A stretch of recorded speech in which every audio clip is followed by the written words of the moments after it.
Hello दोस्तों, आज हम करणियों में योग कैसे किया जाता है और करणियों में अंतर कैसे किया जाता है उस पर आधारित प्रश्न करेंगे। करणियों में जोड़ और घटाव की प्रक्रिया को समझेंगे। ठीक है, तो देखिए करणियों में जोड़ और घटाव की जो प्रक्रिया होती है वो ऐसा नहीं है कि सभी करणियों में हो जाती है। केवल उन्हीं करणियों को जोड़ा या घटाया जा सकता है जो सजातीय करणियाँ होती हैं। ठीक है, तो सजातीय करणियाँ होती हैं, उन्हीं को हम जोड़ेंगे और उन्हीं को हम घटा सकते हैं, उन्हीं को जोड़ सकते हैं। जैसे अब सजातीय करणियाँ, प्रश्न ये उठता है कि सजातीय करणियाँ होती क्या हैं। प्रश्न ये उठता है सजातीय करणियाँ होती क्या हैं। तो करणियों के वीडियो पार्ट 1 में मैंने सजातीय और विजातीय समान या असमान करणियों को पूरी तरह से समझाया हुआ है। मैं इसी वीडियो के डिस्क्रिप्शन में उस वीडियो का लिंक डाल दूंगा, उसे अच्छी तरह से जाकर देख लेंगे, समझ लेंगे कि सजातीय समान करणियाँ या विजातीय असमान करणियाँ कौन कौन सी होती हैं। लेकिन चूंकि यहाँ पर सजातीय करणियों का काम है तो मैं एक बार थोड़ा सा रिवीजन कर दूंगा कि सजातीय करणियाँ कौन सी होती हैं। ठीक है, तो देखिए जैसे ये करनी है, मान लो कोई संख्या है, करणीगत संख्या है n और m। कोई करणीगत संख्या है जिसकी करनी की घात n है और करणीगत संख्या m है। तो ये अब इसमें क्या है, ये करनी की घात है, ये करणीगत संख्या है। तो यदि दी गई करणियों में दी गई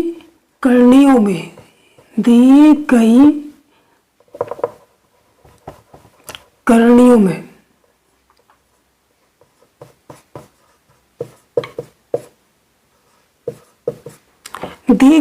में करनी की घात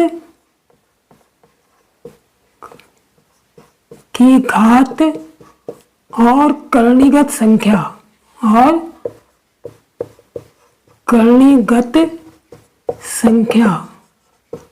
समान होने पर ही करणियों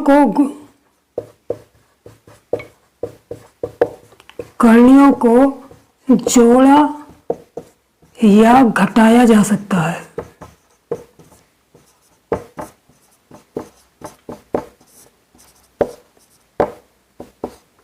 ठीक है, कहने का मतलब यह है, अगर हमको कई करणियाँ दी हैं, कई करणीगत संख्याएं दी हैं और उनको जोड़ने के लिए कहा गया है, तो उनको हम तभी जोड़ सकते हैं जब सभी करणियों में करणीगत घात और करणीगत संख्या समान होगी, तभी वो जोड़ी जा सकती हैं और तभी घटाई जा सकती हैं।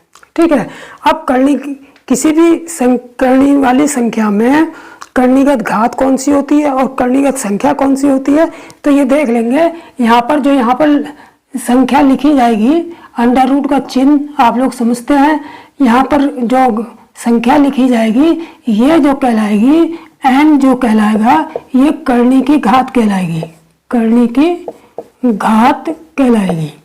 और जो m होता है, जो रूट के अंदर संख्या लिखी जाती है, वो करणीगत संख्या कहलाती है। ठीक है, तो जो यहाँ पर संख्या लिखी जाएगी वो करनी की घात, और जो यहाँ पर संख्या लिखी जाएगी रूट के अंदर, वो करणीगत संख्या कहलाएगी। ठीक है, जब दी गई करणियों में सभी करणियों की करणीगत घात और करणीगत संख्या समान होती है, तभी हम उन करणियों को जोड़ सकते हैं और घटा सकते हैं। ठीक है, जैसे अगर हम इसको इस तरीके से लें, जैसे यहाँ पर 3 करनी की घात 3 7 प्लस करनी की घात 3 और यहाँ पर 4 कर लेते हैं, यहाँ पर 5 कर लेते हैं। ठीक, तो अगर अब हम इनको जोड़ना है तो कैसे जोड़ेंगे, यहाँ पर हम यह देखेंगे इन दोनों को जोड़ने के लिए कि करनी की घात समान है। तो हमने यहाँ देखा करनी की घात यहाँ भी 3 है, यहाँ भी 3 है। फिर देखेंगे करणीगत संख्या समान है, हमने देखा यहाँ करनी की घात संख्या यहाँ भी 7 है, यहाँ भी 7 है, यानी कि करनी की घात भी समान है, करणीगत संख्या भी समान है, तो इसका मतलब ये हुआ अब ये दोनों करणियों को हम जोड़ सकते हैं। ठीक है, तो ये जोड़ के कितनी आएंगी, इसकी संख्या कितनी आएगी है 4 और इसकी संख्या कितनी है 5, तो 4 5 कितने हो गए 9, और ये करणीगत संख्या पूरी ऐसे ही लिख देंगे 9 घात की करनी की घात 3 और 7, यानी कि जोड़ते समय ये जो करनी के समान करणियाँ जो होती हैं वो तो ऐसे ही लिख दी जाएगी, केवल इनके गुणांकों को जोड़ दिया जाता है, केवल गुणांकों को जोड़ देंगे और ये ऐसे ही रख लेते हैं। ठीक है, अब देखिए क्या, जैसे यहाँ पर संख्या दे दे 5 करनी की घात 4 और 9 माइनस 3 करनी की घात 4 और 9। ठीक है, अब यहाँ पे हमने देखा कि करनी की घात दोनों जगह दोनों करणियों में समान है, करणीगत दोनों संख्या समान है। अब इसको हम घटा सकते हैं, दोनों कंडीशन समान होनी चाहिए, दी गई करनी में करनी की घात भी और करणीगत संख्या भी। तो अब ये दोनों घट जाएंगे, कैसे घटेंगे, ये इसका गुणांक 5 है और इसका गुणांक 3 है, 5 में से 3 गया 2 हो गया, और ये करनी वाली संख्या इसको हम ऐसे ही रख देंगे, ये आ गया 4 और 9, यही आंसर हो जाएगा। ठीक है, अब अगर ऐसा एग्जाम्पल ले लें, जैसे यहाँ पर ये दे रखा है 3 करनी घात 3 5 और प्लस यहाँ पर दे दें 4, चलो 3 ही ले लेते हैं, करनी की घात 3 और यहाँ पर 4 ले लिया, तो हम क्या इसको जोड़ सकते हैं, नहीं, हम इसको नहीं जोड़ सकते। क्यों, क्योंकि करनी की घात तो हमें समान दिखाई दे रही है लेकिन करणीगत संख्या अलग अलग है, इसलिए हम इसको नहीं जोड़ सकते। ठीक है, इसी प्रकार अगर यहाँ पर 3 कर दें, यहाँ पर 5 प्लस यहाँ पर 4 और यहाँ पर 5, यानी कि अगर करणीगत संख्याएं समान हैं और करनी की घातें अलग अलग हैं, यहाँ पर 3 है यहाँ पर 4 है, तब भी हम इन करणियों को नहीं जोड़ सकते। ठीक है, यानी कि दोनों ही कंडीशन में करणियाँ नहीं जुड़ेंगी। अगर हमारी करनी की घातें समान हैं लेकिन करणीगत संख्या अलग अलग हैं तब भी नहीं जुड़ेगी, और अगर करणीगत संख्याएं समान हैं लेकिन करनी की घातें अलग अलग हैं तब भी करणियाँ नहीं जुड़ेंगी, ना जुड़ेंगी और ना घटेंगी। ठीक है, तो किन्हीं भी करणियों को जोड़ने और घटाने के लिए करणीगत संख्या और करनी की घात दोनों समान होनी चाहिए, यानी कि सजातीय करणियाँ होनी चाहिए। तो इस प्रकार करणियों में योग और अंतर की जो प्रक्रिया होती है वो सजातीय करणियों में ही होती है। तो चलिए अब चलते हैं कुछ सवालों पर, उससे और स्पष्ट हो जाएगा। ठीक, तो दोस्तों देखते हैं पहला और दूसरा सवाल। ठीक, पहले सवाल को देख लेते हैं। क्या है कि 5√2, 3√2, 4√2 और 6√2 का योग हमसे पूछा है। अब इसमें हमने देखा कि करणीगत संख्या सब में बराबर है, यहाँ भी 2 है, यहाँ भी 2 है, यहाँ भी 2 है और यहाँ भी 2 है। अब करणीगत घात समान है या नहीं है ये देखेंगे। तो करणीगत घात यहाँ पर कितनी होगी, अंडर रूट के चिन्ह में, देखिए अंडर रूट चिन्ह में करनी की घात छुपी रहती है। जैसे यहाँ पर 2 है तो यहाँ पर कोई घात नहीं लगाई है, लेकिन अंडर रूट का चिन्ह ये बताता है यहाँ पर घात कितनी होगी, 2 होगी। तो जब इस सब में अंडर रूट का चिन्ह है तो इसका मतलब यहाँ भी घात 2 होगी, यहाँ भी 2 होगी, यहाँ भी 2 और यहाँ भी 2 होगी। अंडर रूट के चिन्ह में करनी की जो घात होती है वो छुपी रहती है। ठीक है, तो यहाँ पर हमने देखा कि यहाँ पर करणीगत संख्या भी बराबर है और करनी की घात भी बराबर है, इसका मतलब इसको जोड़ सकते हैं। तो इसी के लिए हमसे योग पूछा है, तो इन सबको जोड़ लेंगे कैसे, 5√2 प्लस 3√2 प्लस 4√2 प्लस 6√2, सभी करणियाँ समान हैं यहाँ पर। ठीक है, तो इसलिए जुड़ जाएंगी 5 और 3 8 और 4 12 और 6 18 इंटू √2, यानी कि जो करणियों में जो गुणांक दिए होते हैं वही जोड़ते हैं और बाकी फिर करनी ऐसे ही रख देते हैं। तो यही हमारा आंसर हो जाएगा। ठीक, अब देखते हैं दूसरा वाला सवाल। दूसरा क्या है कि यहाँ भी देखेंगे, चेक करेंगे पहले कि क्या इनको जोड़ सकते हैं आसानी से।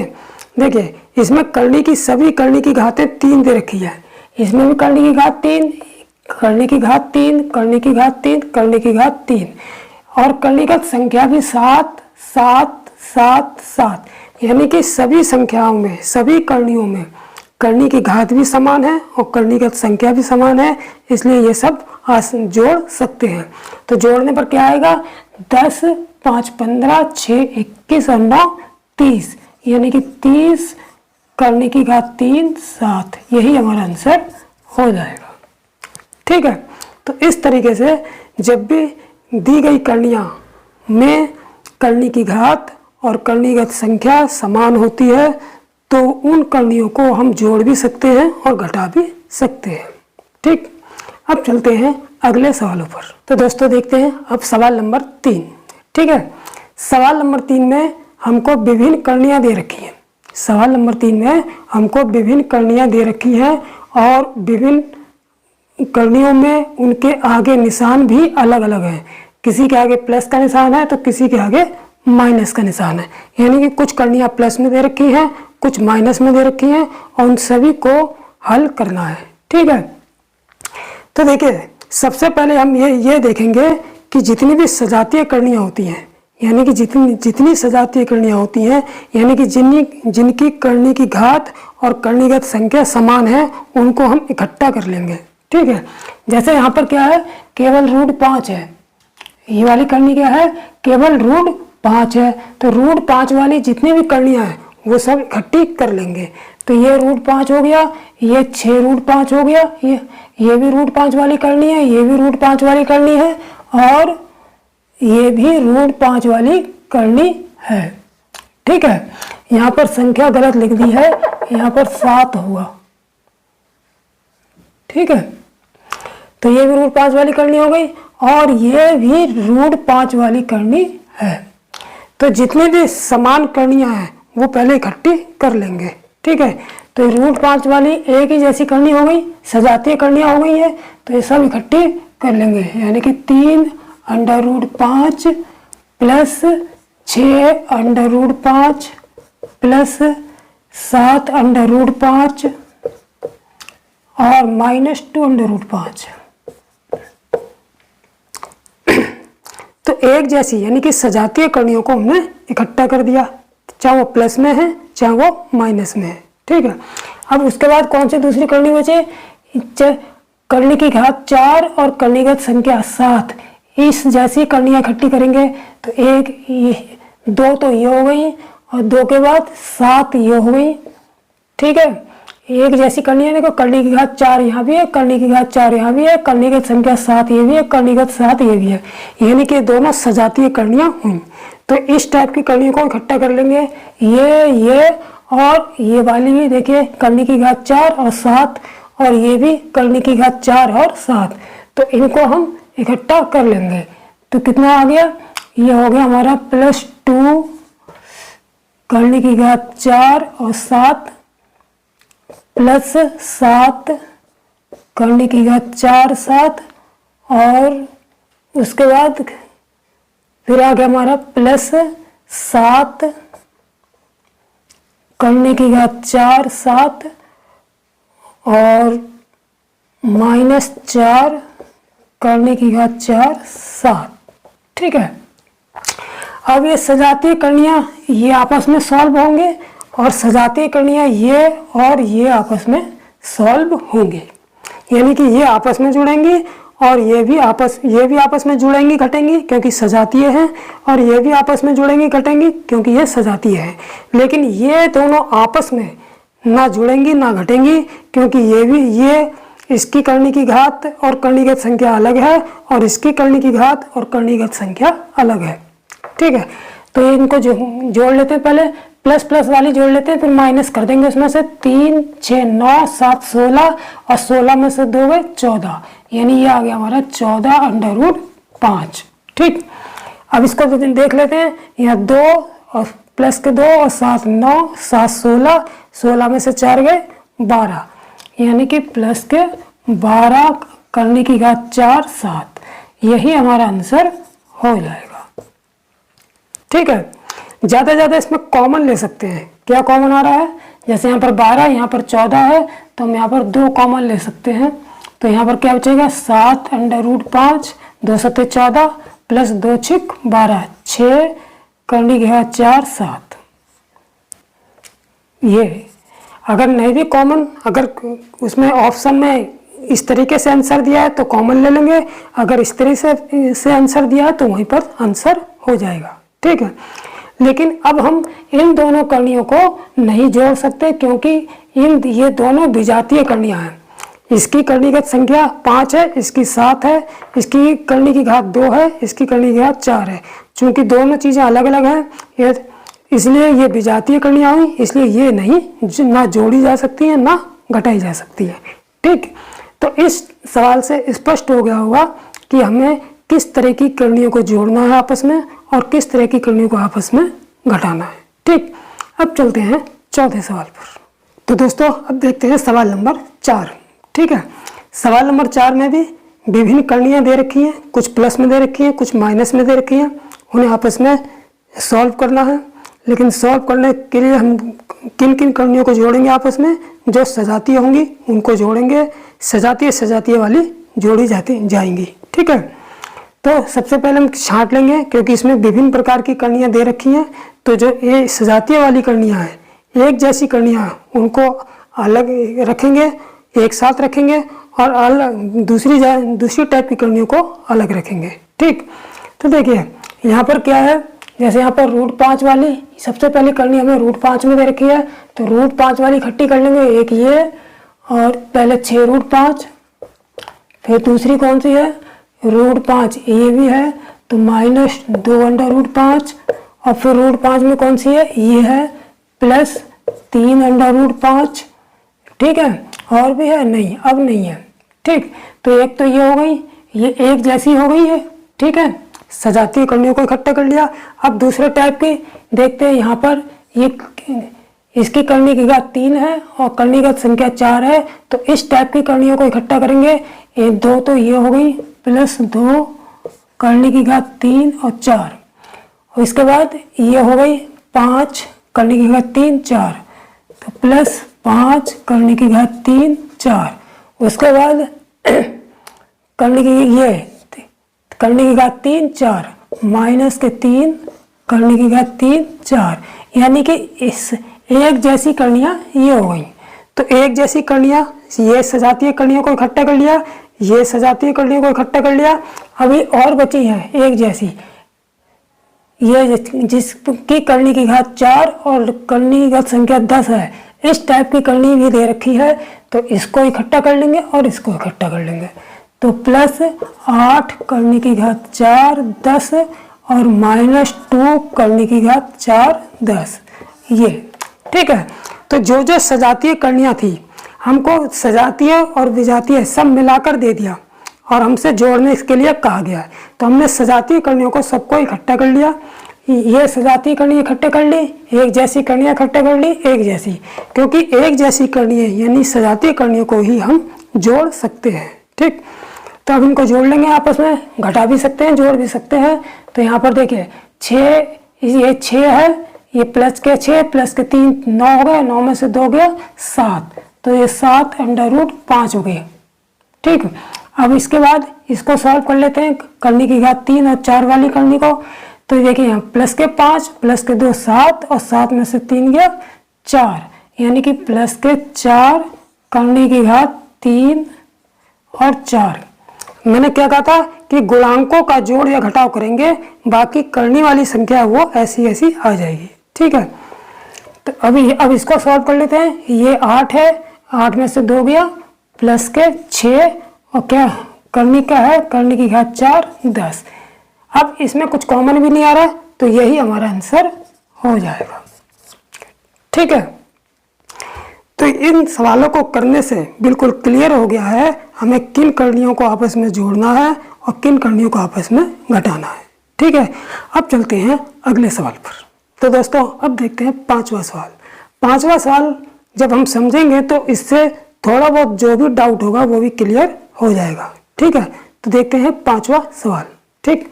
अब 5वें सवाल में विजातीय करणियाँ दे रखी है, यानी कि अब हमको विभिन्न प्रकार की करणियाँ दे रखी हैं और कुछ माइनस में दे रखी हैं, कुछ प्लस में दे रखी हैं। इसको पूरे को सॉल्व करना है, सरल करना है। ठीक है, तो सबसे पहले हम क्या करेंगे, हम ये देखेंगे कि जो सजातीय करणियाँ हैं वो कौन कौन सी है। तो सजातीय करणियों को इकट्ठा करेंगे और अलग अलग करणियों को ग्रुप बना लेंगे, सजातीय करणियों का ग्रुप बना लेंगे। ठीक है, तो देखिए सबसे पहली करणी क्या है, 3 6। तो 3 6 वाली सब इकट्ठी कर लेंगे। 3 6 वाली एक ये हो गई, एक ये हो गई और 3 6 वाली एक ये हो गई। ठीक है, और 3 6 बस 3 हो गई। तो ये हो गया हमारा, इकट्ठी कर लेंगे इसको, 2√3 6, दूसरी कितनी है, 5√3 6, और तीसरी कौन सी है, -3 -3√3 6। ठीक है, तो ये एक जैसी हो गई, यानी कि सजातीय करणियाँ हो गई 3 6 वाली, जिसकी करणी की घात 3 और करणीगत संख्या 6 है, यानी कि 3 6 वाली करणियों को हमने इकट्ठा कर दिया। अब देखते हैं दूसरी 3 7 वाली। 3 7 वाली करणियों को इकट्ठा कर लेंगे, तो +5 करणी की घात 3 और 7 ये हो गई, और 3 7 वाली और कौन सी है, 3 7, एक ये है, एक ये है, 2 है, यानी कि -2√3 7। ठीक, तो ये 3 7 वाली करणियाँ इकट्ठी हो गई। इसके बाद कौन सी है, 5 3 6 वाली। 3 6 वाली कौन कौन सी, 3 6 वाली तो हो गई क्लियर। अब देखते हैं 4 10 वाली, जिसकी घात 4 है और करणीगत संख्या 10 है।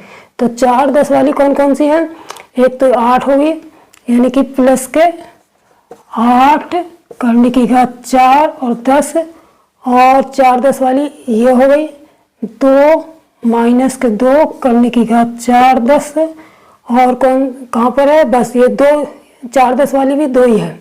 ठीक है, तो ये हमारी 4 10 वाली हो गई, ये 3 7 वाली हो गई, और ये 3 6 वाली हो गई। इनका सबका ग्रुप अलग अलग इकट्ठा कर दिया। अब कौन सी बची हमारे पास, 4 7 वाली।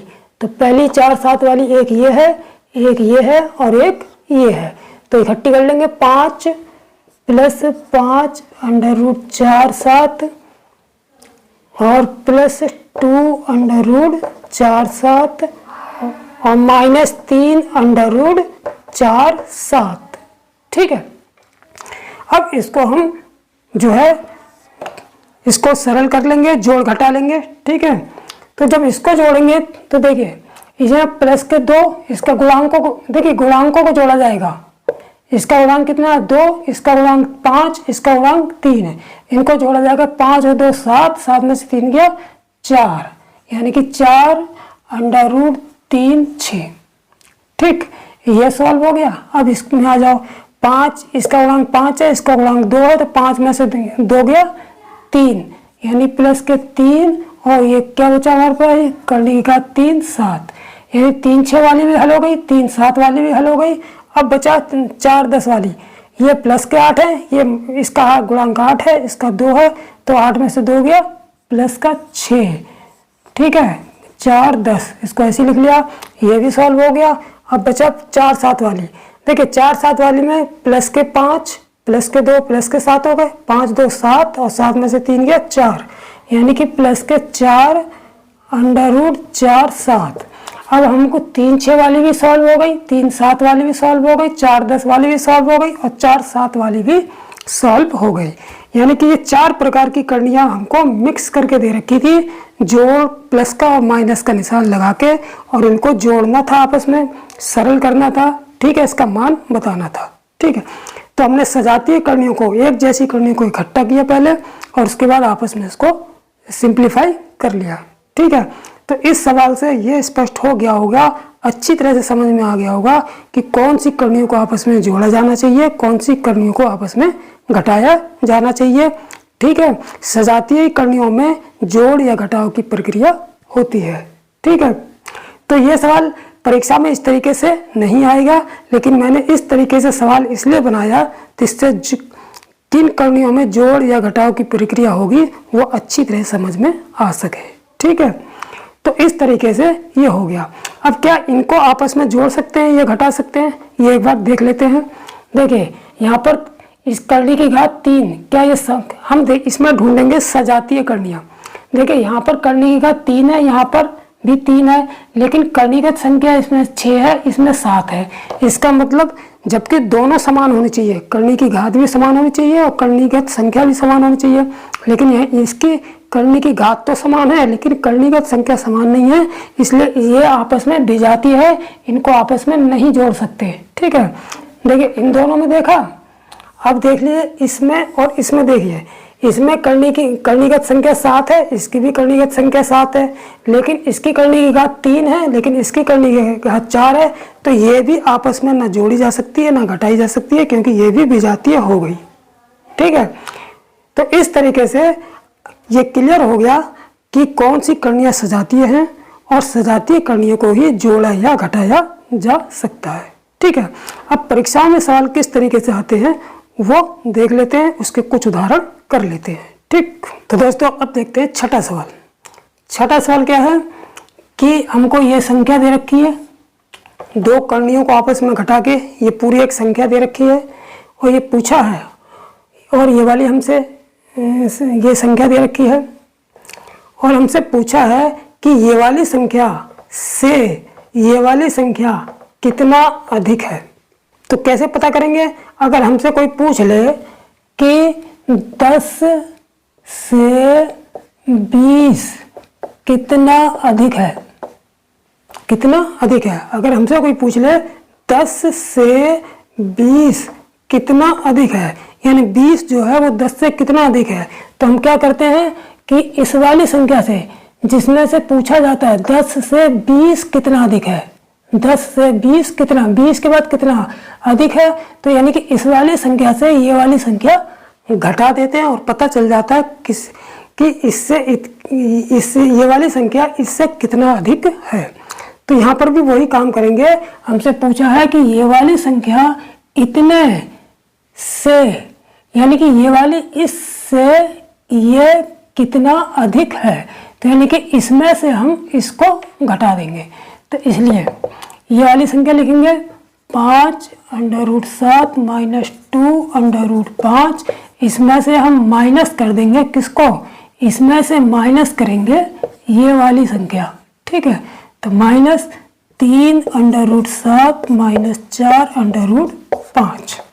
ठीक, अब जब माइनस कर दिया है तो कुछ नहीं करना है, ये माइनस ये कर दिया, ब्रैकेट हटा देने और सॉल्व कर लेना है। 5√7 - 2√5, ब्रैकेट हटा दिया इसका, इस माइनस ये हो गया। जब इसका ब्रैकेट हटाएंगे तो अंदर चिन्ह बदल जाएगा क्योंकि बाहर माइनस है, तो 3√7, यहाँ माइनस है यहाँ प्लस हो जाएगा 4√5। ठीक है, अब इनको आपस में जोड़ेंगे और घटाएंगे जैसा भी चिन्ह लगा होगा। ठीक, तो लेकिन ये ध्यान रखेंगे सजातियों को ही जोड़ा या घटाया जाएगा। तो हमने देखिए सजातियाँ कौन कौन सी हैं, ये √7 वाली आपस में जोड़ेंगी घटेंगी, और √5 और √5 वाली आपस में जुड़ेंगी घटेंगी। तो पहले हम कौन सी कर लेते हैं, पहले 5 वाली ले लेते हैं। तो देखिए यहाँ प्लस के 4√5 हैं और ये माइनस के 2√5 हैं, तो 4√5 में से 2√5 चले गए, कितने बचे, 4 में से 2 गया, 2√5 आ गया। ठीक है, ये हो गया। अब √7 वाली करणियाँ देख लेते हैं। तो ये प्लस के 5 हैं और ये माइनस के 3 है, तो 5 में से 3 गया, प्लस के 2√7, यानी 5√7 में से 3√7 चले गए, माइनस हो गए, तो कितने बचे, 2√7 बचे। अब हमने देखा कि ये हमारा आंसर आ गया, लेकिन ऑप्शन में नहीं मिल रहा है। ऑप्शन में इसका मतलब है इसको कॉमन लेके रख लिया है, तो इसका मतलब है इसमें कॉमन ले लेते हैं। कॉमन लेके कितना आ जाएगा, 2, जब 2 कॉमन लेंगे तो यहाँ √5 बचा, यहाँ √7, यानी कि √5 + √7, यही आंसर होगा। ठीक, ऑप्शन कौन सा सही है, ये तीसरा वाला ऑप्शन हमारा सही हो जाएगा, 2√7 + √5। यहाँ 5 + 7 है, चाहे 5 + 7 कह लो, चाहे 7 + 5 कह लो, बात एक ही है। ठीक, तो इस तरीके से इस टाइप के क्वेश्चन को हल कर लेंगे। ठीक, अब चलते हैं अगले सवाल पर। दोस्तों अब देखते हैं 7वां सवाल। 7वां सवाल क्या है, √32 दे दिया, -√128 + √50, यानी कि इन तीनों को आपस में सॉल्व करना है। ठीक है, और ये हमारे आंसर दे दिए। ठीक, तो इसको पहले लिख लेंगे, ये √32 हो गया, ये √128 हो गया, ये प्लस √50 हो गया। ठीक, अब सवाल देखकर ये प्रश्न उठेगा मन में कि इसमें तो एक भी करनी समान नहीं है, तब इनको आपस में कैसे जोड़ेंगे या कैसे घटाएंगे। तो देखिए करनी कभी कभी ऐसा होगा कि संख्याएं दे दी हमको, हमें दिखेगा कि करनी समान नहीं है, कोई करनी समान नज़र नहीं आ रही है, तो इसका मतलब क्या यही आंसर हो जाएगा, यहीं पे आगे हल ही नहीं होगा? ऐसा नहीं है। जब इन संख्याओं को हल सरल करेंगे, इसको छोटा करेंगे, सरल करेंगे, तब इनमें से कुछ सजातीय करणियाँ आपस में बाहर निकल के आएंगी, उनको आपस में जोड़ेंगे, घटाएंगे। ठीक है, जैसे ये 32 है, 32 को अगर हम तोड़ दें 16 × 2, इसको थोड़ा सा सरल कर लेंगे। 16 × 2 माइनस 28 को क्या कर सकते हैं हम, 28 को हम कर सकते हैं 16 × 8।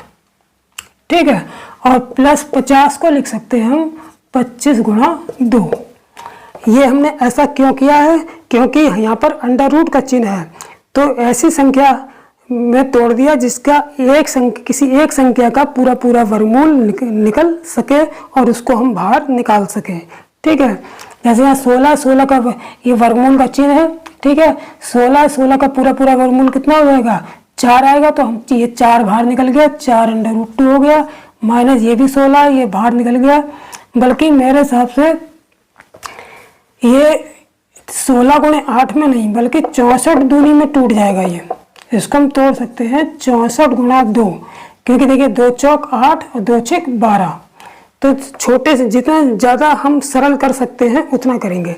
तो यहाँ पर जो 64 है, 64 का वर्गमूल कितना हो गया, 8 बाहर निकल आएगा और 2 अंदर ही रहेगा। ठीक है, तो 8 √2 हो गया, प्लस 25 का वर्गमूल कितना, 5 बाहर आ गया और ये 2।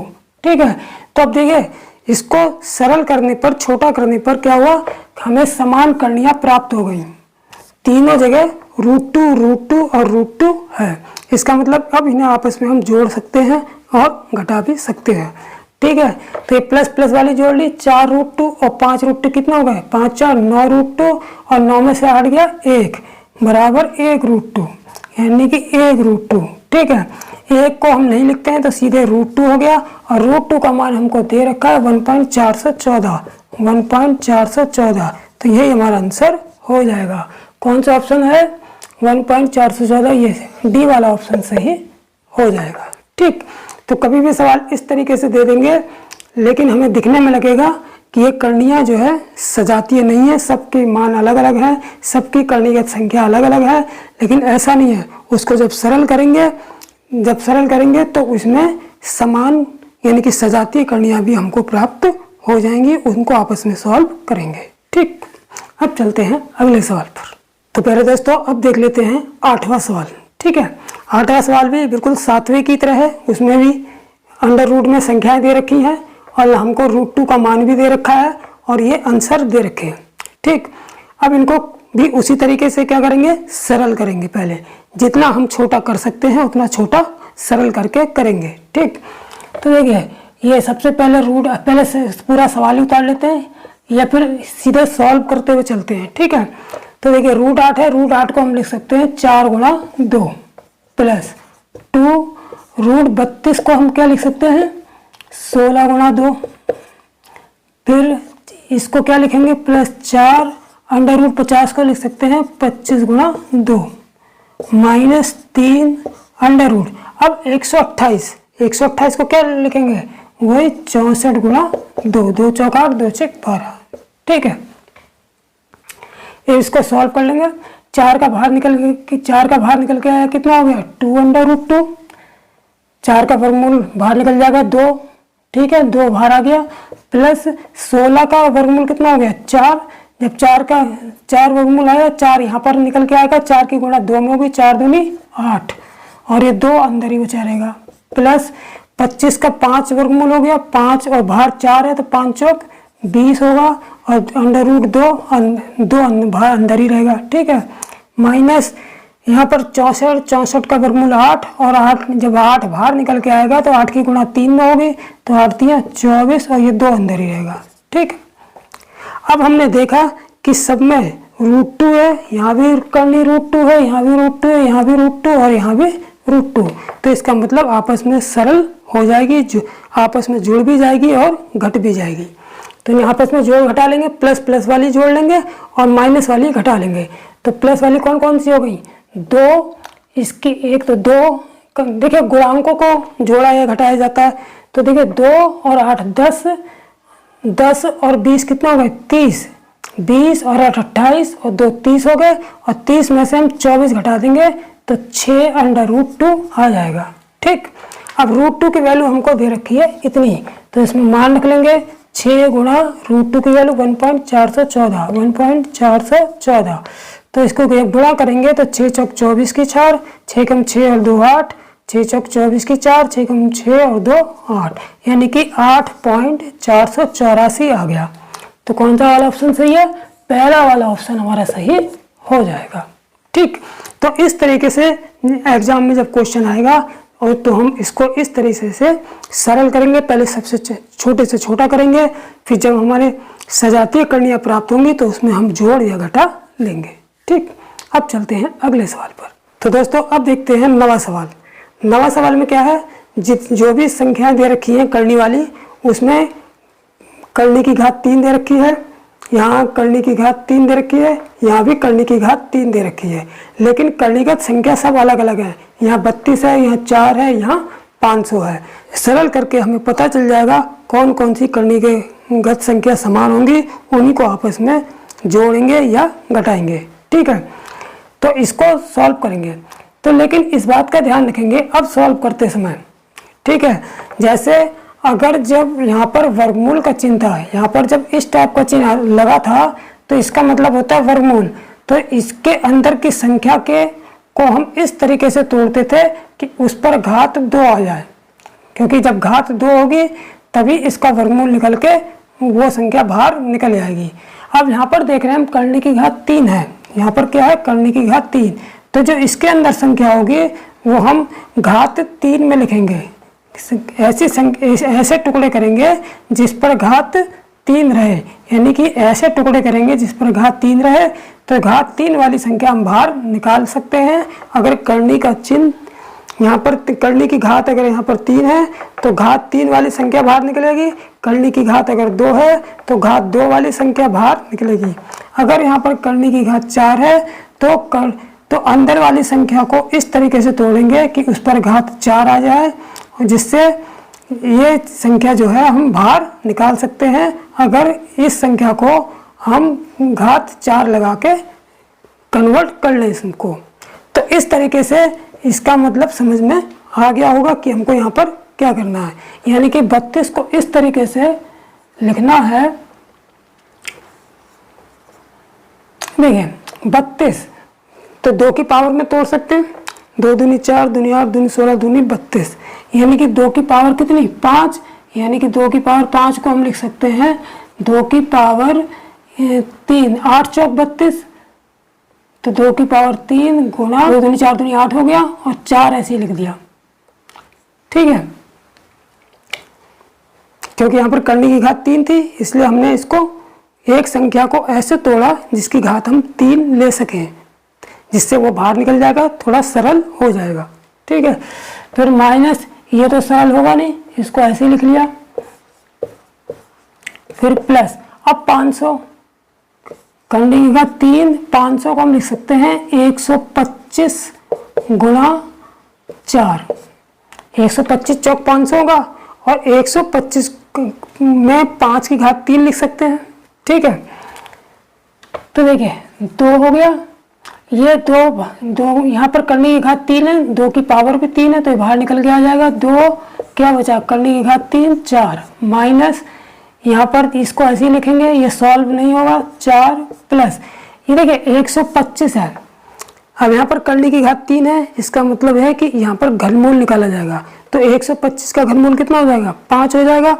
तो इसको हम यहाँ पर 5 बाहर निकल के आ गया, इंटू करने की घात 3 और 4। यहाँ पर 2 दूनी 4 दूनी 8 था, तो 8 का घनमूल कितना निकल के आया? 2 आ गया। ठीक, तो 2 दूनी कितना हुआ? यहाँ पर 2 दूनी 4 इंटू करने की घात 3 4 माइनस 3 इंटू करने की घात 3 4 प्लस 5 इंटू करने की घात 3 4। ठीक, अभी आपस में हमने देखा तीनों कर्णियाँ सजातीय हैं, ये भी 3 4 है, ये भी 3 4 है, ये भी 3 4 है। इसका मतलब आपस में ये जुड़ भी जाएंगी और घट भी जाएंगी। तो इन्हें जोड़ लेंगे, देखिए प्लस के 5 और प्लस के 4 9 और माइनस से 3 गया 6, यानी कि 6 इंटू करने की घात 3 4 आंसर आ जाएगा। कौन सा ऑप्शन सही है? सी वाला ऑप्शन हमारा सही हो जाएगा। ठीक, तो अब चलते हैं नेक्स्ट 10वें सवाल पर। तो प्यारे दोस्तों, अब देखते हैं सवाल नंबर 10। सवाल नंबर 10 किस तरीके से होगा, और अब पहले हम देख लेंगे इसमें क्या क्या दिया है। यहाँ पर दे रखा है अंडर रूट, सब में अंडर रूट का चिन्ह है, सब में करनी क्या है? अंडर रूट है। तो यहाँ पर दे रखा है 0.01, 0.81, 1.21, यहाँ पर 0.0009। तो संख्याओं को देखने से हमें पता चल रहा है कि सबका वर्गमूल आसानी से निकल सकता है। वर्गमूल का चिन्ह है और वर्गमूल ही निकालना है, और सभी संख्याएं ऐसी हैं जिनका वर्गमूल आसानी से निकल सकता है। कैसे? देखिए, 1 का वर्गमूल निकल जाएगा आसानी से, तो 1 का वर्गमूल क्या होगा? देखिए, जब भी पॉइंट में इस तरीके से वर्गमूल निकालने को दे दिया जाए तो हम क्या करेंगे, थोड़ी देर के लिए पॉइंट को भूल जाएंगे, थोड़ी देर पॉइंट को भूल जाएंगे।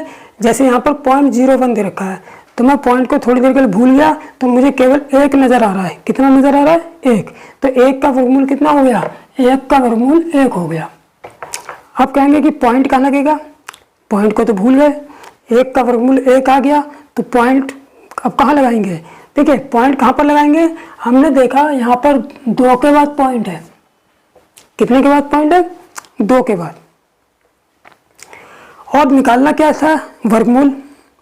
तो वर्गमूल का मतलब क्या है? वर्गमूल में घात कितनी होती है यहाँ पर? वर्गमूल का मतलब आधी घात, वर्गमूल का मतलब आधी घात। तो जब वर्गमूल में आधी की घात होती है, यानी कि यहाँ पर घात, यहाँ पर कितनी होती है? करनी का चिन्ह, करनी की घात यहाँ पर 2 होती है। तो इसका मतलब ये होगा कि यहाँ पर ये देखेंगे कि कितनी संख्याओं के बाद पॉइंट है। यहाँ पर कितने देखा हमने? 1 और 2 के बाद पॉइंट है। तो हम जितनी संख्याओं के बाद पॉइंट होगा, इस घात से, यानी यहाँ पर जो घात होगी उतने से ही उस संख्या को डिवाइड कर देंगे, जितना आएगा उतने के बाद ही पॉइंट लगा देंगे। ठीक है, तो यहाँ पर देखो 2 के बाद घात है 2, और ये करने की घात कितनी है? 2 से डिवाइड कर दिया, कट गया, कितना आया? 1। तो यानी कि आंसर में 1 के बाद पॉइंट लगाएंगे, तो यहाँ पर 1 के बाद पॉइंट यहाँ पर आ जाएगा। ठीक है, या तो इस तरीके से कह सकते हैं कि वर्गमूल में जितनी यहाँ पर संख्या, जितने के बाद पॉइंट यहाँ पर लगा है उसके ठीक आधे के बाद पॉइंट लगाएंगे आंसर में, उसके ठीक आधे के बाद। ठीक है, आधे के बाद पॉइंट लगाएंगे आंसर में। यहाँ पर 2 के बाद पॉइंट है सवाल में, जब इसका वर्गमूल निकाल लेंगे तो आंसर में 2 का आधा 1 के बाद पॉइंट लगाएंगे। प्लस 81 का वर्गमूल निकाल लो, पॉइंट को भूल जाओ, 81 का वर्गमूल निकाल लो, कितना आ गया? 9 आ गया। पॉइंट कहाँ लगेगा? यहाँ 2 के बाद है, तो इसका ठीक आधे के बाद, आधा का मतलब 1, 2 का आधा 1, 1 के बाद पॉइंट यहाँ लगा दिया, 1 के बाद। ठीक, प्लस यहाँ पर क्या करेंगे? यहाँ पर पॉइंट को भूल जाएंगे। जब पॉइंट को भूलेंगे तो कितना होगा? ये 121 दिखाई दे रहा है हमको पॉइंट को भूलने के बाद, तो 121 का वर्गमूल कितना हो गया? 11। और यहाँ पर 2 के बाद पॉइंट है, तो आंसर में कितने के बाद पॉइंट लगेगा? आधे के बाद। यहाँ 2 के बाद है, 2 का आधा कितना? 1, तो यानी 1 के बाद, यानी 1 के बाद पॉइंट यहाँ लग जाएगा। ठीक है, प्लस यहाँ अब इसको देखेंगे, यहाँ पर 9 दे रखा है, तो पॉइंट को थोड़ी देर के लिए भूल जाएंगे, 9 का वर्गमूल निकालेंगे, 9 का वर्गमूल कितना हो गया? 3। अब पॉइंट है कितने के बाद है? 1 2 3 4, 4 के बाद जब पॉइंट है तो 4 का आधा कितना हो गया? 2। तो आंसर में 2 के बाद पॉइंट लगेगा, 1 और 1 0 बढ़ा दो, यहाँ पर 2, इसके बाद पॉइंट लग गया। ठीक, अब इन सभी पॉइंटों का योग निकाल लेंगे। योग निकालते, पॉइंट का योग निकालते समय ये याद रखेंगे कि पॉइंट सीध में रहे, पॉइंट सीध में रहे।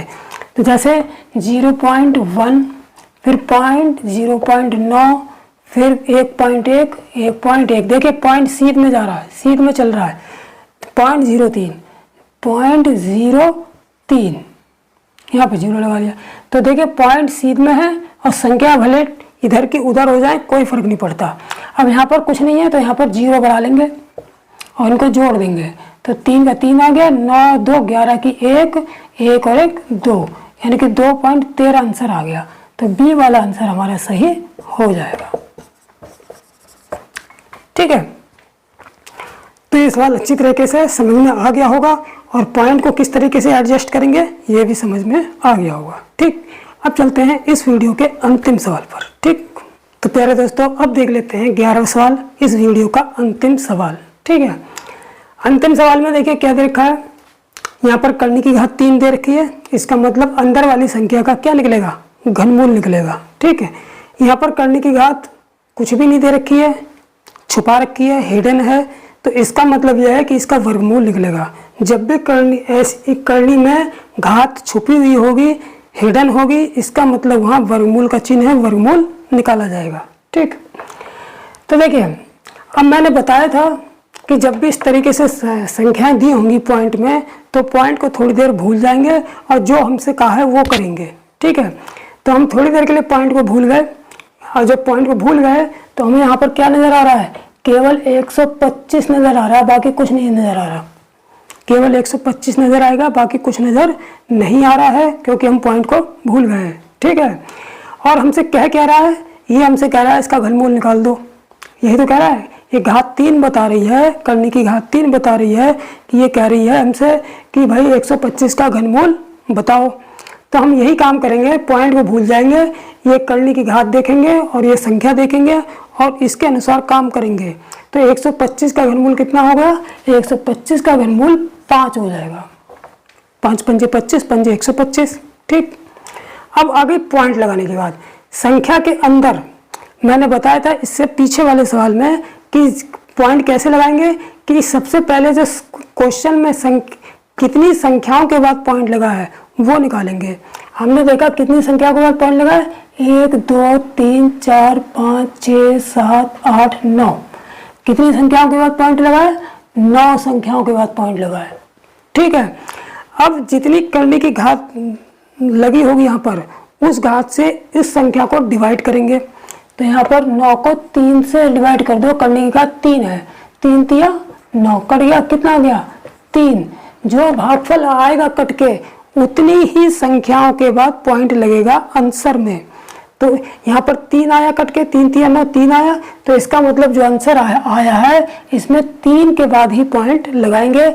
संख्या 1, संख्या 2, संख्या 3, यहाँ पर पॉइंट लग जाएगा। ठीक है, अब ये इसका मान प्राप्त हो गया, फिर प्लस। अब इस पे आ जाओ, अब यहाँ पर करने की घात कितनी है, हिडन है, यहाँ पर 2 होगी, क्योंकि यहाँ पर जब हिडन होती है तो करने की घात 2 होती है और इसका वर्गमूल निकाला जाता है। ठीक है, तो हम इसका वर्गमूल निकालेंगे लेकिन थोड़ी देर के लिए पॉइंट को भूल जाएंगे। तो यहाँ पर जब भूलने पर क्या नज़र आ रहा है, केवल 49 नज़र आ रहा है। 49 का यहाँ करने की घात 2 है, इसका मतलब वर्गमूल निकालना है, तो 49 का वर्गमूल कितना हो गया, 7 हो गया। ठीक, अब पॉइंट कहाँ पर लगाएंगे, अब देखेंगे कि सबसे पहले कितने के बाद पॉइंट है, ये देखेंगे 1 2 3 4 5 6 7 8, 8 के बाद पॉइंट है। अब इस 8 में इस करने की घात से भाग कर देंगे, 2 चौक 8, कितना आ गया 4। इसका मतलब जो है आंसर में 4 के बाद पॉइंट लगेगा। तो 1 2 3 4 यहाँ पॉइंट लग जाएगा, यहाँ 4 के बाद पॉइंट, यहाँ 3 के बाद पॉइंट, क्योंकि यहाँ भाग देने पे 3 आया था, यहाँ भाग देने पे 4 आया था। ठीक, अब इसको आपस में जोड़ लेंगे। जोड़ने पे मैंने बताया था कि पॉइंट सीध में रहेगा, तो 1 2 3 4 ये, और पॉइंट कितना 0 0 5 0 0 5। अब यहाँ पर एक 0 बढ़ा लेंगे पूरा बिल्कुल सीध करने के लिए। ठीक है, 7 का 7 हो गया, 5 का 5, 2 0 ऐसे उतार लिए, पॉइंट की सीध में पॉइंट आ गया। तो पॉइंट 0057 आ गया। कौन सा आंसर सही है हमारा, पॉइंट 0057, ये सी वाला आंसर हमारा सही हो जाएगा। तो 0.0057 आंसर हो जाएगा। ठीक, तो प्यारे दोस्तों आज जो भी मैंने सवाल कराए हैं वो करनी के योग और अंतर पर आधारित सवाल थे। ठीक है, तो आप लोग अच्छी तरह से ये समझ गए होंगे कि करणियों का जो जोड़ और जो घटाव होता है वो केवल सजातीय करणियों में ही संभव है और सजातीय करणियों में ही जोड़ और घटाव की प्रक्रिया होती है। ठीक है, तो दोस्तों आज जो भी मैंने सवाल कराए हैं उनको अच्छी तरह से कंठस्थ कर लेंगे, ठीक है। नेक्स्ट वीडियो में मैं करनी के कुछ और टाइप के सवालों को लेकर उपस्थित होऊंगा, ठीक है। चैनल को सब्सक्राइब जरूर कर लें, ठीक है। चैनल को जब सब्सक्राइब कर लेंगे तो मेरे हर वीडियो का नोटिफिकेशन आप तक पहुंचेगा और उसका पूरा लाभ उठा पाएंगे, ठीक है। तो नेक्स्ट वीडियो में फिर मिलते हैं, तब तक के लिए जय हिंद जय भारत।